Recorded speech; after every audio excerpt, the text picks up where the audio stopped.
Welcome back.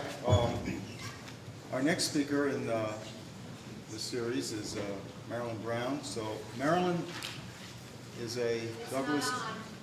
It's not on. There it is. Okay. Marilyn is a graduate of Douglas College, and then she went on to Ohio State University, where she got her PhD, and then for 23 years was at the Oak Ridge National Laboratory, which very similar career paths to what I did at Berkeley National. And now she's at Georgia Institute of Technology, and we've invited Marilyn to come back and revisit after these years. Talk about public policy in the aspects of the energy environment and public policy. So without further ado,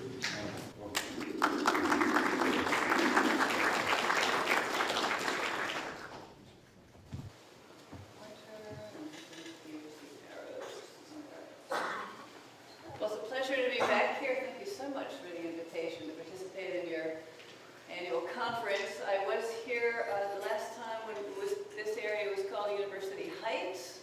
It was more than 30 years ago when I was doing physics at Douglas for a couple of years, and this place has been transformed. What a wonderful investment that the state university system has made in the Bush campus. I'm going to talk about green and lean approaches to sustaining the U.S. industrial base. Tackling the unemployment crisis is one of the most salient issues facing policymakers today. And I'm going to argue that promoting energy efficiency in industry is one of the best approaches to generating jobs. Improving the efficiency of industry allows us to maintain a viable domestic industrial base, to stabilize our jobs in manufacturing, and in some cases potentially grow those jobs in new and greener industries. So the work that I'll be reporting on today was sponsored by the Department of Energy, and it was conducted in collaboration with Oak Ridge National Laboratory and some of my students at Georgia Tech. And while this report cover suggests that the report is out, actually it's going to be published in May. It'll be online shortly. One of the reasons that the Department of Energy sponsored this work on industrial efficiency is because industry is responsible for a great portion of the energy consumed in this country, 33%. Its carbon footprint is a bit smaller because industry consumes less electricity than is true in, for instance, the building sector. It uses a wide variety of fuels and, in fact, is responsible for significant consumption of petroleum, so that's another hot issue. The energy consumed in industry principally is consumed in energy-intensive industries like those shown here, petroleum and metal manufacturing, pulp and paper industry, aluminum, iron and steel. Those are the big hitters in the industrial sector. But other industries, too, have an energy price tag that comes along with their manufacturing. Maybe not as large as in the 10 to 20% range of these energy-intensive industries, but still an important contributor to the bottom line.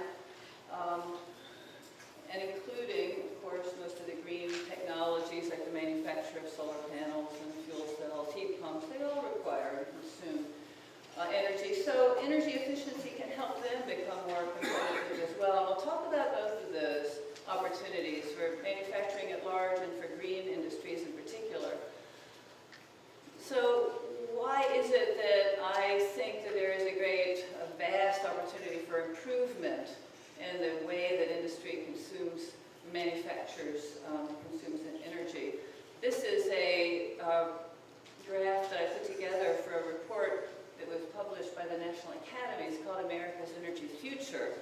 And it was chapter 4 of that report on energy efficiency in manufacturing, where I did an analysis of what publications of individual industries over the last 10 years suggested to be the range of opportunity for energy savings. And you can see that there isn't much agreement because each of those black lines in the blue band is a different estimate of how less energy each of those industries could consume, and there is diversity. But for the most part, you can certainly see that that blue band is large. Another way to look at the magnitude of the energy efficiency potential is by looking at how much energy we consume per dollar of production from manufacturing relative to other countries. So this shows you over time the energy intensity of our manufacturing relative to other countries. So you can see how dramatically, for instance, China has brought down its energy consumption.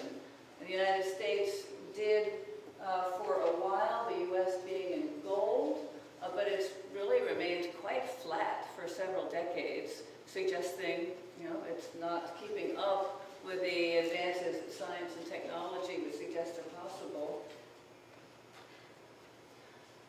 Another way to try to convince you that there is an efficiency opportunity is to look at what some of the leaders in industry are doing. What Dow, DuPont, PepsiCo, and Toyota, for instance, have done over the past several years. Dow, for instance, saving $8.6 billion in energy from energy efficiency strategies globally, and DuPont of a similar magnitude, $2 billion. PepsiCo, another leader, Toyota, saving $9 million in energy costs over the past 10 years. So clearly, companies that are paying attention can do it. These quotes, by the way, come from a great report by Bill Prindle called From the Shop Floor to the Top Floor, suggesting you need to really get that CEO inspired for some of these changes to occur. Now, I showed you a graph that documented the significant downturn in energy consumption by China, but the fairly flat or more modest improvements by the U.S. and other countries. Well, that's a very aggregate way of looking at the opportunity. As you know, we have lost a lot of our energy-intensive jobs to offshore companies, offshore countries. And what you really need to do is look specifically at individual industries, because as a whole, our industrial activities have moved to the information-intensive and less energy-intensive sectors of the economy. So take these individual industries and look and see how their energy intensity has changed over time. And if you look at this chart, which is based on the Manufacturing Energy Consumption Survey that DOE conducts every few years, starting in '77 and going to the next to latest one, 2004, you can see, again, a great deal of inertia. The best performer in terms of reducing energy intensity being the petroleum industry, and other industries really being quite flat and showing little progress. So finally, in this sort of theme of can we do better, take a look at some of the technologies and the innovations that are available now to industry and ask the questions which ones are being used, and do an inventory. You'll see there are so many opportunities for improvement if you look at the nano, info, bio technologies that have come online. Sensors, controls, molecular level control of catalytic materials, super durable materials, being able to run combustion processes hotter and therefore more energy efficient requires more durable materials that don't corrode. And all of these have been advanced by our laboratory scientists, but they haven't been taken up on a regular basis sufficiently by manufacturing. One of those I want to talk about in particular, just as an illustration, is the ability to recover and use waste heat. This is one of my favorite topics. The topic of waste heat utilization usually is discussed in parallel with this concept of a paradigm shift in power production. How on the left side, today's power plants, mostly central generation, large scale, maybe 300 natural gas combined cycle plant, a gigawatt of nuclear coal thrown in, you produce it at the power plant and you wheel it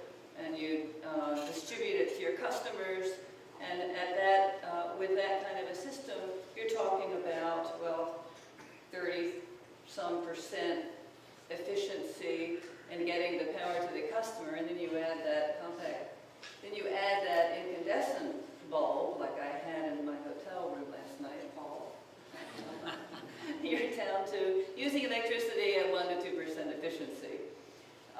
Then if you shift to this more distributed power generation and consumption opportunity, you're putting the power generation near to uses of the waste heat, so that you're not losing more energy than you're putting to productive use. And one of the systems I in particular like is this combined heat and power, because it's so appropriate for the industrial sector. So rather than having a boiler running at maybe 90% and a power plant from which you purchase your electricity, instead you have a combined heat and power system which operates at 75 to 80% efficient instead of the 45 to 50% efficient. So now we move into the realm of, well, why isn't this being done, and why aren't some of these innovations being picked up? And I would argue in each case you need to figure out what the barriers and drivers are in order to understand what policies might motivate change. So when you look at CHP, lots of barriers, lots of drivers. One of the barriers in this case ends up being a policy, a public policy that's interfering with the optimization of energy use in the industrial system. So in this case, states set emission standards, and most states, 42 states out of our 50, have what we call input-based emission standards. Now, it's my understanding that these emerged back 20 to 30 years ago, when there wasn't sufficient data about the emissions of individual processes, and you couldn't have an output-based emission standard. There wasn't enough understanding. You knew the energy, you knew the resources, the amount of coal, natural gas, and petroleum being burned in the process, but you didn't understand the industrial system well enough to give credit for a high-efficiency system. Well, in this case, imagine you have a manufacturer in the top diagram, and they are qualified through the EPA emissions, input emissions standard, because they're only producing 0.09 pounds, let's say, of NOx per million BTU. Now, it turns out that they're actually generating 95 tons a year, but that's because they're highly inefficient, but that doesn't, that's not taken into account. The plant down on the second drawing is the plant as now designed with a combined heat and power system. Now you see their emissions, input emissions are higher. They're running this plant hotter. The more NOx is created, they're disqualified. If they design the plant this way, they are at risk of a violation of their operating permit. So number one, do they want to take the risk and even explore the opportunity to make the change? Or two, would it even be possible within a state that didn't have an output-based emission standard? The total tons of emissions for the CHP plant is far less, because they're generating both electricity and heat. This is just an example of one case yet to be converted to a CHP system that Tom Caston is working on, maybe a name some of you know. This is one of the world's largest silicon manufacturers that produces silicon in an electric arc furnace 24/7. It's one of those great loads. I wish that, is his name Ralph Izzo? Izzo. You know, it's the opposite of that residential customer. This customer is running all the time non-stop. But it's venting its heat in these hairpin dryers right here. There's no waste heat capture. There's no recycling of the thermal energy. And so the proposal is to install the waste heat recovery equipment that would be needed, but they're up against all kinds of barriers and issues. So understanding the issues helps understand why industry is not investing more. Understanding the drivers for these investments help you to identify policies that might be able to take hold. Including the fact that demand charges and demand response incentives can make a difference. And in the case of CHP,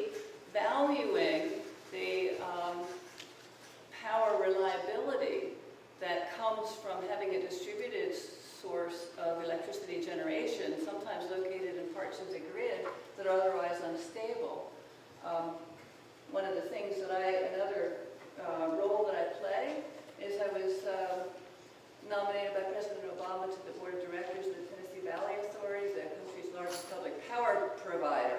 And we are looking, as a result, very hard at trying to identify the reliability benefits of distributed generators.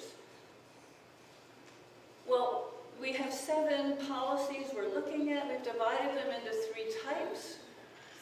Several of them are those that deal with regulations, like this output-based emissions standard, trying to get it taking hold in states across the country, renewable energy portfolio standards. In the center, the green policies are those that provide technical assistance and workforce training, such as the types of activities you at Rutgers University do in the Industrial Assessment Center that you run here, one of the country's best. Mike Muller is in charge there. Some small firm energy management too. All of the federal programs seem to overlook the smaller firms. Difficult to reach out to them. We need to find a way to do that. And then in the bottom rim, we've got a couple of subsidies, including, or financing approaches, including tax lien financing. That's the use of PACE, property assessment, clean energy. That's where a municipality levies a bond and provides financing to help their manufacturers upgrade to better energy efficiency practices. Who's got more at stake than that city or county, which is provided with all the workers being supported by that effort? I'm not going to bore you with the benefit cost calculations, just wanted to tell you we're using the National Energy Modeling System and running through all kinds of sensitivities and almost every approach to evaluating the benefits and costs. These types of policies are highly cost effective. Just a few more slides, 2 more slides. I didn't want to overlook the fact that you get a double dividend if you develop highly efficient methods of manufacturing green and clean products. As you know, corporate responsibility today has been expanded to a much broader view of energy and environmental sustainability. Companies now are considering the nature of the products and services that they're offering, not just how they're producing those products. And they're also putting an emphasis on green and clean supply chain activities. They're able to move much of the market through their own buying habits. So corporate sustainability, big motivator. And it's driving more investment into the kinds of products that we're talking about here today, fuel cells and biofuels and new photovoltaic systems. One of the reasons that you get so much of an uptick in jobs from investing in energy efficiency in industry is not just because you're now able to develop new industries, which is so important in today's competitive marketplace, to recapture some of that international demand for goods and services, but also because you get a much bigger labor force, workforce payback to investing in efficiency relative to investing in, say, 3 new power plants in the state of New Jersey. The average investment, the average $1 million in a new power plant, after you've constructed it, is 4 jobs per $1 million of investment. Let's see if we can find that in this chart. Okay, the electricity, I'm sorry, I'm lied. In the south, where I did these calculations, the number is 5.6. For natural gas, now that's the average coal. For, I'm sorry, that is the average for all of the electricity produced in 17 states in the south. 5.6 jobs per million investment. For natural gas, That is, if you were to heat your home with natural gas, you would be supporting 8.4 jobs per million of purchase of that natural gas. So we see those numbers are pretty modest relative to construction and energy efficiency equipment, such as the purchase of new motors and new industrial systems, which generate on average 16 jobs per $1 million invested.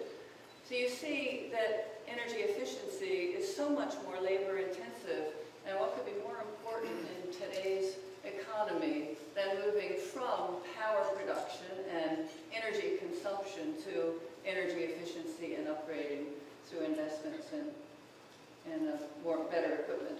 So the energy efficiency gap is large. We looked at that from 5 or 6 different perspectives. Policies could help motivate businesses to invest more in energy efficiency, preserving jobs in existing industries. And advanced product innovation can be enabled through better, more energy efficient plants and the generation of those. Both approaches are key to sustaining a vibrant industrial base. And thank you very much.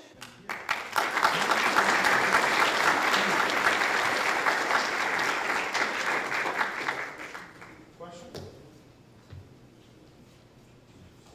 So Marilyn, it would seem to me that if it was to the benefit of a company to be more efficient, that everybody would be more efficient. So what is the impediment? Well, access to capital is a big impediment. So tax rates? Where would you put the policy? Well, I really like that tax lien financing. Now, what that is the municipal bonds that are used as a loan to industries, and the equity they have in their plant is used as a lien against that borrowing. So the city or the county is held harmless because there is more value in that plant than they're loaning the company. So the risk to taxpayers is minimal, and the industry is able to access fairly affordable long-term borrowing. I think, but then there's workforce issues as well. Don't know what to do, don't have an energy facilities manager, need to get one, need to train somebody with that responsibility, or maybe you need to go and look for one, but there's a great deal of reluctance because then you're opening up your plant to industrial sabotage. Somebody else coming in and seeing how you manufacture your silicon relative to others. So lots of issues. Those are just a few. What states have you seen that whose public policies are now going in the proper direction? North Carolina is the one in the south that I particularly admire, especially in the industrial efficiency area.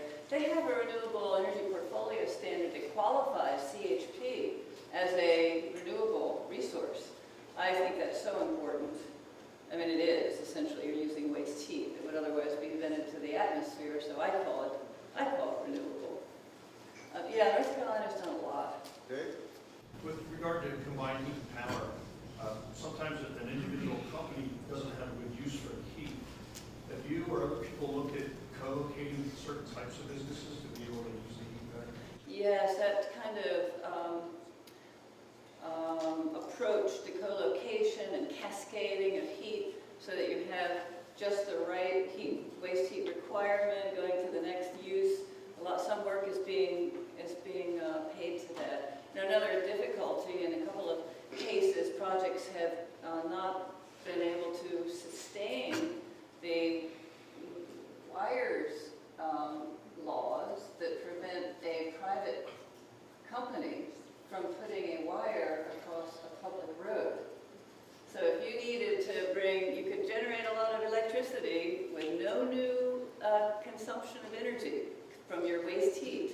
But if that use for the electricity is on the other side of the road, you have to go and upload it to your utility that will then charge you an enormous fee. They're going to study the situation problem of electric interference, there's stability of the system, and by the time you're done, you're so exhausted and the whole thing falls apart. And lots of examples of that. So it's another case where policy has interfered with the right solution. Chuck? Comparisons to other examples where these kinds of savings have been realized would be a real useful metric rather than forecasts based upon models, let's say. So we know in the world, of course, that Germany has invested enormously in green and renewable energy resources, at least for 15 plus years. And I'm just curious whether or not there are any lessons that we could take away from that would reassure industrial people who want to make a difference could actually say, well, it does work under this scenario. So what did we learn? Yeah, Japan and Denmark also would be two good countries to turn to. Denmark is 60% distributed electricity now. And Japan's cogeneration system is vying for, it's the enormous undertaking now in terms of meeting electricity needs of the Japanese economy.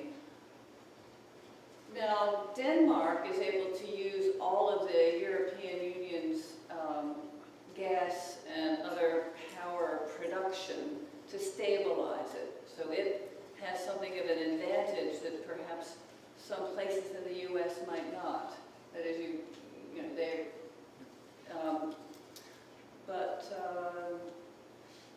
yeah, there are states that are doing it well. So I think there are lessons that can be learned. In my opinion, and half of the problem is not persuading the industrial companies to go forward. It's to persuade the electric industry to work with them, to wield the power on their own system, to purchase the power if there's an excess. There's quite the pulp and paper industry is considering re-optimizing its production to maximize electricity production and have pulp and paper as a secondary byproduct.